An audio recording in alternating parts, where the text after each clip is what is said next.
Hello students, how are you. उम्मीद है सभी लोग अच्छे होंगे। और आज आपका स्वागत करता हूं मैं क्लास 6 नंबर क्लास में। मींस इससे पहले भी हम 5 क्लासेस ऑलरेडी कर चुके हैं मॉडर्न इंडिया के बारे में।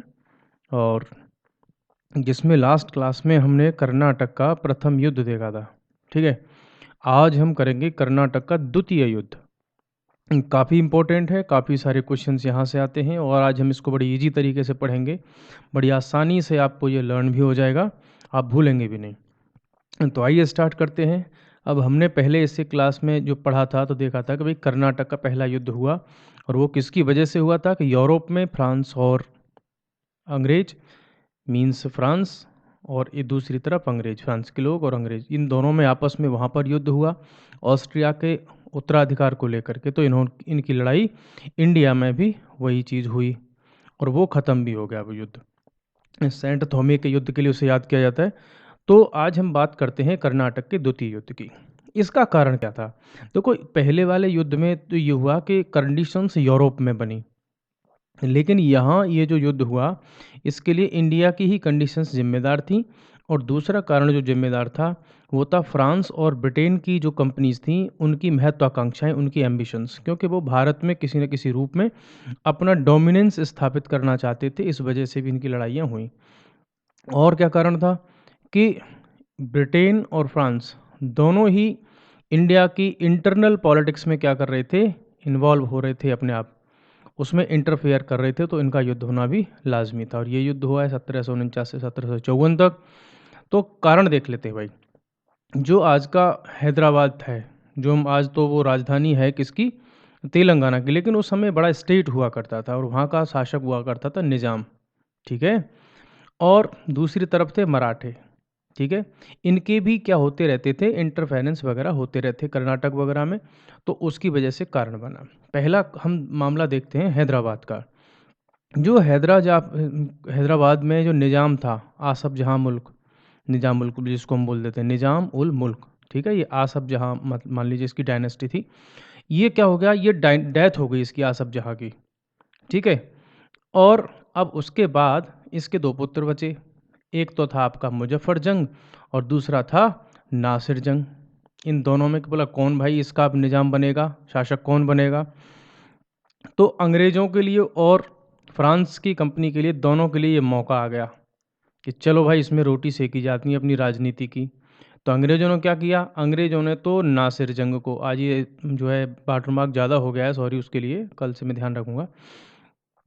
अंग्रेज़ों ने साथ दिया हैदराबाद में किसका, नासिर जंग का। उससे कहा कि हम तेरा साथ देंगे, किसके खिलाफ, मुजफ्फर जंग के खिलाफ, और तुझे हम इसका राजा बनाएंगे यहाँ का। जबकि फ्रांस वालों ने साथ दिया किसका, हैदराबाद के इस मुजफ्फर जंग का। अच्छा देखो, दोनों भाइयों को लड़ाने में कौन काम कर रहे हैं, मुजफ्फर जंग और इसको नासिर जंग को लड़ाने में दोनों काम कर रहे हैं, ब्रिटिश और फ्रांसीसी दोनों ही अपनी रोटियां सेक रहे हैं। तो आपको ये ध्यान से देखना चाहिए। अब इन दोनों ने ही एक दूसरे को साथ दिया और भड़काया कि ठीक है भाई, तू लड़ हम तेरा साथ देंगे, तुझे बनाएंगे, और तू लड़ तो हम तुझे बनाएंगे। ठीक है, दोनों। अब जो हैदराबाद में मुजफ्फर जंग था वो पराजित हो गया इस युद्ध में, किसके खिलाफ, नासिर जंग के खिलाफ। ठीक है, ये इतना मैटर यहाँ पर हुआ। ठीक है, हैदराबाद में तो मुजफ्फर जंग और नासिर जंग का ये मामला था। आगे जब हम इसमें बढ़ते हैं, दूसरा, हैदराबाद में अब धीरे धीरे लेट में क्या हुआ, बाद में कुछ समय बाद कुछ हत्या वगैरह होती रहती थी, तो हैदराबाद में ये नासिर जंग भी मर गया। ठीक है, और बाद में एक्चुअली में फिर कौन नवाब बना, मुजफ्फर जंग बना। उस समय तो वो हार गया, कोई बात नहीं, लेकिन इस बार इसका मौका लग गया मुजफ्फर जंग का और ये बन गया नवाब। हालांकि कुछ समय बाद ये भी मर जाएगा। ठीक है, अब इससे, अब ये मुजफ्फर जंग जब नवाब बना तो इसकी सहायता की थी किसने, फ्रांसीसियों ने। तो मुजफ्फर जंग बड़ा खुश हुआ। तो इसने क्या किया, फ्रांस का जो गवर्नर डुप्ले था उससे बोल दिया ऐसा करो, तुम मसूलीपट्टनम, पांडिचेरी वगैरह में कुछ क्षेत्र हमारे ले लो, हमारी तरफ से गिफ्ट में, और यहाँ पर शासन करो। और यहाँ क्या क्या बना दिया, इसको गवर्नर बना दिया। ये लो साहब, खुशी की बात हो गई।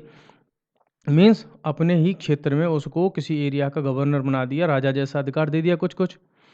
अब यहाँ का तो मामला सुलझ गया कि गवर्नर बन गया कौन, ये डुप्ले। इसी के लिए तो घूम रहे थे, इसीलिए तो साथ दे रहे थे। तो उसको तो मिल गया ये वाला क्षेत्र, मसूलीपट्टनम, पांडिचेरी, कन्याकुमारी और कृष्णा नदी के बीच वाला।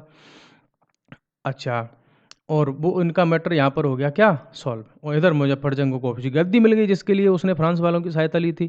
तो इधर इन दोनों का काम। अब इसी समय पर क्या हुआ, इसी दौरान में कि कर्नाटक में भी ऐसी स्थिति बनी, वहाँ पर भी उत्तराधिकार को लेकर के कुछ कारण बने। कैसे कि कर्नाटक का जो नवाब था अनवरुद्दीन, ठीक है, और कर्नाटक का ही पुराना नवाब वो था दोस्त अली, ठीक है, दोस्त अली। अब हुआ क्या कि इस भूतपूर्व नवाब का जो दामाद था जिसका नाम क्या था, चांदा साहिब, ठीक है, चांदा साहिब कह रहा कि भाई ये जो अनवरुद्दीन है, ठीक है, ये नहीं नवाब मैं बनूंगा, क्योंकि ये पहले जो कर्नाटक पर नवाबगिरी थी मेरे ससुर की थी, तो ये चांदा साहब उस पर कब्जा करना चाह रहा था। इन दोनों में क्या हो गया फिर, झगड़ा, संघर्ष होगा चांदा साहिब और अनवरुद्दीन के बीच में। कहाँ की बात हो रही है, ये कर्नाटक की बात हो रही है, ठीक है। अब यहाँ पर क्या होगा, अंग्रेज तो साथ देंगे अनवरुद्दीन का, आ से अंग्रेज और आ से अनवरुद्दीन, ध्यान कर लीजिएगा। तो अंग्रेजों ने साथ दिया कर्नाटक में किसका, अनवरुद्दीन का, और फ्रांसीसियों ने साथ किसका दिया, इसके जस्ट अपोजिट चांदा साहिब का, भाई हम तुझे राजा बनाएंगे। अब हो क्या रहा है, जब इसी युद्ध इसमें साथ देने के चक्कर में ये दोनों लड़ मरे। इन दोनों का युद्ध हुआ और जिसको कहा जाता है अंबूर का युद्ध, अंबूर का युद्ध भी बोल देते हैं, अंबर का युद्ध बोल देते हैं इसको। अब इसमें इस अनवरुद्दीन को इन्होंने क्या कर दिया, हत्या कर दी, इसको ख़त्म कर दिया। हालांकि इसमें ये जो उधर मुजफ्फरजंग था, इसको मारने में देखो किसके कौन किस किस का साथ था अनवरुद्दीन को मारने में, फ्रांस की कंपनी, मुजफ्फरजंग और चांदा साहब, इन तीनों ने मिलकर मारा था इसको, ठीक है। अच्छा, अब हम बात इसमें आगे बढ़ते हैं। अब हुआ क्या, मतलब इसका क्या मैटर निकला कि अंबर के युद्ध में, ठीक है, इस इसकी अनवरुद्दीन की हो गई डेथ, ठीक है। और मालिक कौन बन गया अब यहाँ पे, चंदा साहिब, ठीक है, और वहाँ कौन बन गया था, मुजफ्फरजंग। अब इतना सब तो हुआ, लेकिन अंग्रेजों ने भी अपनी कुछ चाल चली और इसमें क्या हुआ, बहुत सारे युद्ध में बहुत सारे खर्चे हुए, ठीक है। क्यों, क्योंकि ये जो फ्रांस की कंपनी थी प्राइवेट तो थी नहीं, सरकारी कंपनी थी, तो वहाँ की फ्रांस की सरकार क्या हुई, इससे परेशान हुई। और यहाँ पर ये सारी कार्यक्रम कौन चला रहा था, फ्रांस की तरफ से जो गवर्नर था डुप्ले, इसकी बड़ी आलोचना हुई कि यार ये तो कहाँ फ्रांस में, कि ये तो वहाँ जाकर के इसने वैसा बहुत सारा काम किया है और यहाँ पर मीन्स इसने दिक्कतें पैदा कर दी, बहुत सारा खर्चा हो गया हमारा युद्ध में, बदले में इनको कुछ नहीं मिला, थोड़े बहुत एरिया वगैरह मिले, लेकिन उससे अचानक से ऐसा थोड़ी है कि 10-20 करोड़ रुपए तुरंत मिल गए, वो तो लॉन्ग टर्म का मैटर था। हालांकि डुप्ले बड़ा चालाक था, इसने बहुत लंबी खेली थी, पारी लंबा खेलना चाह रहा था, लेकिन फ्रांस में बैठी सरकार को ये बात समझ में नहीं आई। उन्होंने क्या किया, फ्रांस की गवर्नमेंट ने इस डुप्ले को वापस बुला लिया और इसकी जगह पर पौंडीचेरी का नया गवर्नर बना करके भेजा, किसको, गोंदेहू को। ध्यान कर लेना, कई बार ये क्वेश्चन आया है कि किस युद्ध के बाद फ्रांस की सरकार ने डुप्ले को बुला लिया था और उसकी जगह गोंदेहू को नया गवर्नर बना के भेजा, तो कर्नाटक के द्वितीय युद्ध के बाद, याद रखना है आपको, ठीक है। अब ये सब ठीक है, ये तो छोड़ दीजिए कि जबकि देखो ये लोग तो कहाँ अटके हुए थे, फ्रांस वाले मद्रास में। और रॉबर्ट क्लाइव जो था अंग्रेज, ये बड़ा चालाक था, इसने कहाँ अपनी जुगाड़ लगा रहा था, बंगाल में। आगे चल के देखना वो 1757 प्लासी के युद्ध बुद्ध की सारी व्यवस्था बनेंगी, तो ये तो बंगाल, क्योंकि बंगाल उस समय ज़्यादा बड़ा केंद्र था भारत की सत्ता का, तो ये लोग वहाँ पर अपनी जुगाड़ में लगाए हुए थे, जबकि फ्रांसीसी लोग कहाँ फंस करके रह गए, मद्रास में, ठीक है। अब जब गोंदेहू यहाँ आ गया इंडिया में फ्रांस से, तो भाई इनकी अंग्रेजी कंपनी के साथ में 1754 में पौंडीचेरी की संधि हुई कि ठीक है भाई, अब ऐसा करते हैं, लड़ाई फड़ाई ये सब बंद कर देते हैं, और दोनों में क्या हो गया, संधि हो गई, युद्ध विराम हो गया। किस किस के बीच में हुआ ये अंग्रेज और फ्रांसीसियों के बीच में। कौन सी संधि हुई, पौंडीचेरी की संधि हुई। कब हुई, 1754 में हुई। इसमें शर्त क्या थी संधि की, कि ऐसा है भाई दोनों अपना अपना व्यापार करेंगे और जो क्षेत्र एक दूसरे से किसी ने कब्जा कर लिया है वो सब उसको वापस दे दिया जाएगा। और और क्या होगा कि अब आने वाले समय में ना तो फ्रांस के लोग, ना ही ब्रिटेन की ईस्ट इंडिया कंपनी, ये कोई भी राजाओं के यहाँ मैटर में, इंटरनल मैटर में हम क्या नहीं करेंगे, कोई डिस्टरबेंस नहीं करेंगे। ये इनकी आपस में क्या हुई, ट्रीटी हुई, ठीक है। और बाद में फिर जो मोहम्मद अली, उसका बेटा जो बच गया था अनवरुद्दीन का, ठीक है, इसको फिर से कर्नाटक का नवाब बना दिया, क्या ठीक है भाई ये सब खत्म करो, आगे क्या है शांतिपूर्वक अपना काम चलाएंगे। अब ये अभी जो बताया था आपको कि अंग्रेज और फ्रांस दोनों इस बात पर राजी हो गए कौन से में, पौंडीचेरी की संधि में, कि भाई ना तो तुम भारतीय राजाओं के मामलों में कोई इंटरफेयर करोगे और ना हम करेंगे। ठीक है।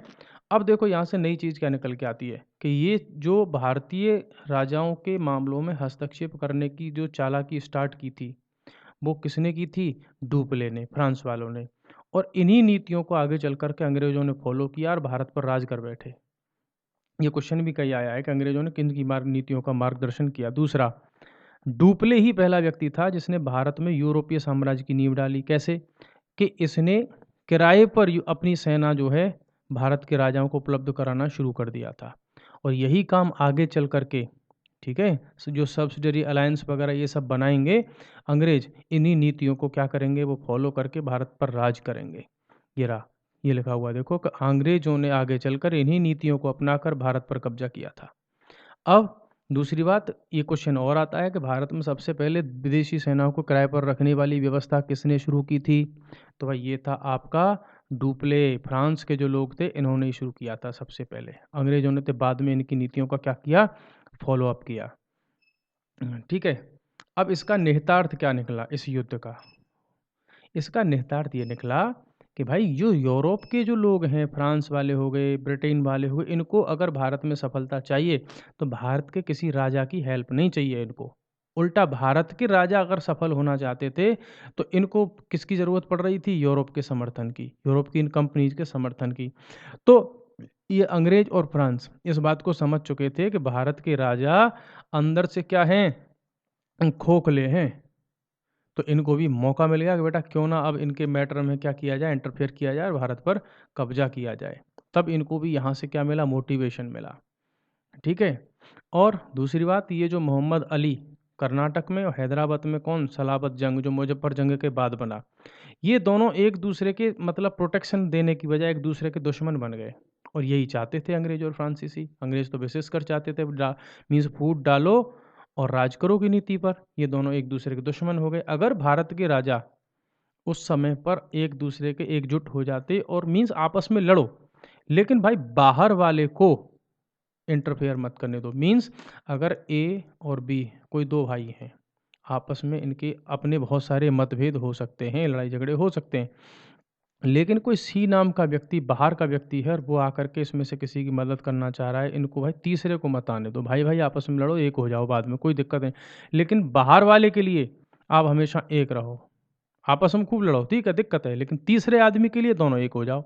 हमारे आपस के झगड़े, लेकिन तीसरे आदमी को हम मिलके मारेंगे। तो ये वाली चीज़ किन्होंने नहीं की, भारत के उस समय के राजाओं ने नहीं की। और उसी का परिणाम ये हुआ कि धीरे धीरे करके भारत पर अंग्रेजों ने क्या कर लिया, कब्जा कर लिया, और भारत लंबे समय तक क्या रहा, गुलाम रहा। तो कर्नाटक के द्वितीय युद्ध की अगर हम एक बार समरी देखें, इसको समरी समरी की बात अगर करें तो पहली बात किन किन के मध्य हुआ, अंग्रेज और फ्रांसीसियों के बीच में हुआ, 1749 से 1754 तक हुआ। और युद्ध का कारण क्या था? कर्नाटक और हैदराबाद में उत्तराधिकार का विवाद जो था। ठीक है। हैदराबाद में कौन कौन? नासिर जंग और मुजफ्फर जंग। ये अब रिवाइज करा रहा हूँ आपको। मुजफ्फर जंग, नासिर जंग का साथ दिया किसने? इंग्लिश लोगों ने। मुजफ्फर जंग का साथ किसने दिया? फ्रांस वालों ने। ठीक है। अगर हम कर्नाटक की बात करें तो यहाँ दो लोगों के बीच में था, अनवरुद्दीन और चंदा साहिब। ठीक है। अनवरुद्दीन का साथ दिया अंग्रेज़ों ने और चंदा साहिब का साथ दिया फ्रांस के लोगों ने। ठीक है। अब इनके शॉर्ट टर्म के लिए तो इनकी किसी की विजय हुई, किसी की नहीं हुई, क्योंकि यहाँ पर स्टार्टिंग में मुजफ्फर जंग ने नासिर जंग को हराया, फिर नासिर जंग ने मुजफ्फर जंग को हराया। अल्टीमेटली मुजफ्फर जंग नवाब बना, लेकिन बाद में इसकी भी हत्या कर दी गई। ठीक है। दूसरी बात, इधर हम चंदा साहिब की बात करें तो ये जीत तो गया, लेकिन बाद में इस अनवरुद्दीन का जो बेटा था मोहम्मद अली, ये बना फिर उसका नवाब, क्योंकि पौंडीचेरी की संधि में ये सब सारी चीज़ें हो गई। तो कुल मिलाकर आपके लिए जो प्रश्न निकल करके आते हैं कि भाई एक तो युद्ध का परिणाम क्या रहा, अनिर्णायक, कोई विशेष निर्णय इसमें नहीं हुआ। तो सिंपल सिंपल से इसमें से जो क्वेश्चन आते हैं वो आपके करेक्ट होने चाहिए। तो आज के लिए इतना ही। क्लास भले ही छोटी है, लेकिन हम एक एक टॉपिक को बड़े क्लियरली पढ़ना चाहते हैं जिससे कि कन्फ्यूजन ना हो। एक एक दिन में लंबी क्लास हम ठीक है ले भी सकते हैं, लेकिन आप पढ़ते जाओ और एक एक करके बहुत जल्दी चीज़ें समाप्त हो जाएंगी। और कल हम समाप्त कर लेंगे क्या, कर्नाटक का तीसरा युद्ध, नेक्स्ट क्लास में। तो अगर क्लास आपको पसंद आती है तो प्लीज़ लाइक करें और चैनल को सब्सक्राइब ज़रूर कर लें, जिससे कि आपको ये डेली की क्लासेस मिलती रहें और एक दूसरे के साथ में शेयर भी करें। और एक विशेष बात कि आप हमको अपना फीडबैक ज़रूर दें कि हम और इसमें क्या अच्छा रिस्पॉन्स दें हम और इसमें क्या सुधार करें, कि जिससे कि क्लास आपके लिए और भी ज़्यादा बेनिफिशियल हो सकती है। बाकी मथुरा में हमारी जो ऑफलाइन क्लासेस चलती हैं, आप चाहें तो हमें जॉइन कर सकते हैं 9557699190। नरेश शर्मा, आप मेरे को कॉल करके आप मथुरा में अगर ऑफलाइन क्लास चाहते हैं तो ज्वाइन कर सकते हैं। दूसरा, अगर कोई व्यक्ति आप में से पॉलिटिकल साइंस पीजीटी के लिए, सिविक्स जिसको हम बोलते हैं, राजनीति विज्ञान पीजीटी के लिए, आईएएस के लिए, पीसीएस के लिए स्पेशली पढ़ना चाहता है तो मुझे संपर्क करें इसी नंबर पे। और हमारा अपना चैनल भी है इस पे, और यहाँ specially political science, IAS, PSS, PCS को टारगेट करके हम मटेरियल तैयार करते हैं और पढ़ाते हैं। ठीक है, मेरी मार्केट में कई बुक्स भी हैं पॉलिटिकल साइंस के लिए। तो नेक्स्ट क्लास में मिलते हैं, आज के लिए इतना ही। Thank you, bye bye.